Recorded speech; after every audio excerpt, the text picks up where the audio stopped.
Hi everyone. Thanks for accessing the flipped lecture and kind of what I'd like to do today. And again, I think it's a good reason to do a flip because I do want you to access some of the online tools. And in a lecture, I could show them, but I think it's better if you actually get in there and really look at some of these tools and see what you can find. As we kind of transition now from literacy, and then next week we will start science. So again, we haven't covered, probably a 20% of what is possible in literacy, but at least it gets you started thinking about the different kinds of tools and the different kinds of things that you can do within that curriculum area. So obviously you've started with the introduction and so forth. I'll just kind of give you a brief introduction here and then go. I want to kind of keep it confined a little bit because you do have your digital story to finish up, possibly keep working on that lesson plan, and then also your course portfolio as we finish up the semester. So point 2 here is really just a reading. Some of you, this has been listed in the module and it's also on the syllabus. It's been on there for a couple weeks, but infusing technology into a balanced literacy classroom. Shuttle and Bauer really, they provide this continuum, or they try to explain this, the context of a teacher using technology as a novelty, a necessity, and a natural component of the classroom. And so I think reading those examples and thinking about them in terms of where do you want to be as a teacher, or where do you want to grow and learn how to, use technology. Think about, the Triple E framework. Where would you be within that framework when you think about these? And also TPAC. In fact, TPAC and SAMR, which have been mentioned in our textbook, are also mentioned in this article. So it's kind of a nice review that way. One thing that pay close attention to what tools are suggested, because part of your exit ticket is to examine some of those tools. And I think, as I put in your exit ticket, I think there's over 25 tools listed. Now, we've talked about some of them too, but there's some new ones in there that I think you'll find interesting if you explore them a little bit. Then I have you go to, I can't get out of literacy without giving you this website as a resource. And it's Read, Write, Think. And it's a website sponsored by the International Literacy Association, ILA, and the National Council of Teachers of English. And this is a great site for all kinds of ideas, professional development. Note, I'm not even really going to go into like this video piece, but look, there's presentations on different ideas. I don't know, some of this might fit into your lesson plans if you take the time to look at it and so forth. There's some really good stuff here. Again, professional development, that's probably will be more for teachers and as you get out of college and so forth, but just remember it as a resource. Where I'm going to take you into are these classroom resources. So note, there's lesson plans, student interactives. There are mobile apps that they recommend. Okay, I'm not going to go into that, but obviously that would hit where we are. There's some printouts, excellent. But kind of, we haven't talked much about worksheets, those kinds of things. Teachers don't use a lot of worksheets anymore. They do different kinds of things. But you can bet if the printouts and worksheets are here, they're probably quality. So I think you can kind of keep that in mind. Where I really want you to go first are these student interactives, and have a look at that. The student interactives, notice they have featured ones and they have most popular. But then up here at the top, you can see all the student interactives. Note there are 58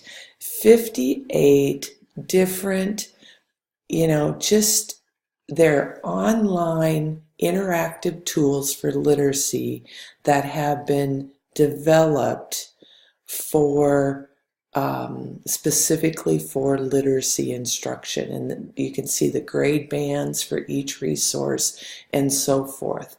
So and you can note here, they tell you here how many of the tools are appropriate for different grade levels. So if you're looking for a specific grade level, you might click in there and then find one that might work. Again, I think they're a value. Again, these might be something that you think about for your lesson plan, possibly, if you're still looking for some other technology to put in there. With these interactive tools, they give you an overview of what they do. They even give lessons that use the interactive, okay, and then other resources that you might find interesting. So again, this site is jam-packed with information. If I just open one of these interactives up, you can kind of see, it's going to be kind of interesting because it's a lot of these are done with Flash, so they're going to have to do something in the next year to kind of get these transferred over. But they're just very, very interactive. Oops, sorry. And let's see, topic word, elephant. They're really cool, and I would keep brainstorming here, and then it would help me make the acrostic poem. I'm able to save it. There must be some sound with it. So really what I want you to do here is just have a look at some of these interactives, okay? You can kind of expect in your exit ticket, you're going to have to talk about one of them. Kind of give me an idea of what you looked at, make sure that I know that you looked at it, you used it, and what happened as a result. So I think that, I think just getting in here and having a look at some of these will be beneficial for you. The other thing that I just want to point out too, as you start thinking about your lesson plans and so forth. So I went back to classroom resources, and now I have clicked on lesson plans.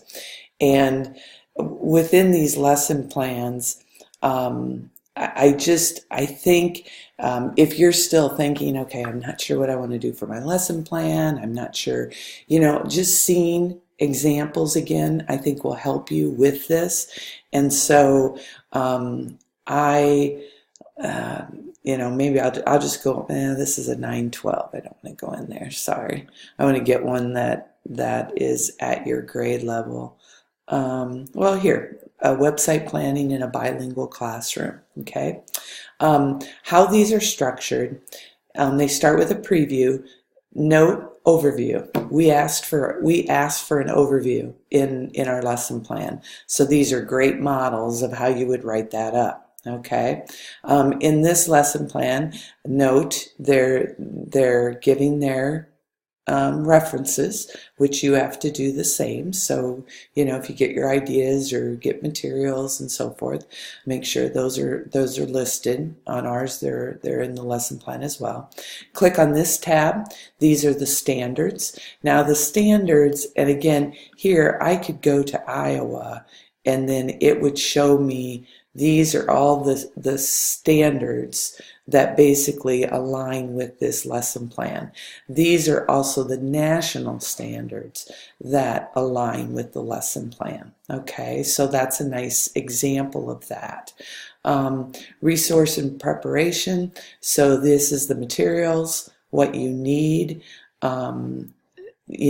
Most of these I seem to have picked, but look at this, student and family interest survey. Do you remember when you did that? Remember when you did a Google form? I think you did some kind of a survey, or you did some kind of a form in which you gathered information from the students or family members or whatever.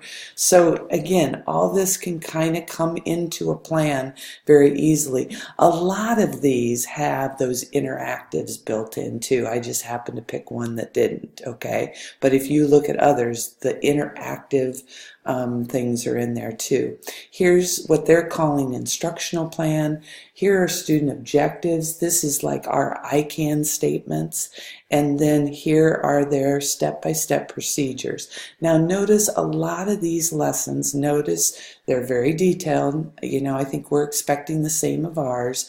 What this is how they break it down, like session 1, session 2, session 3.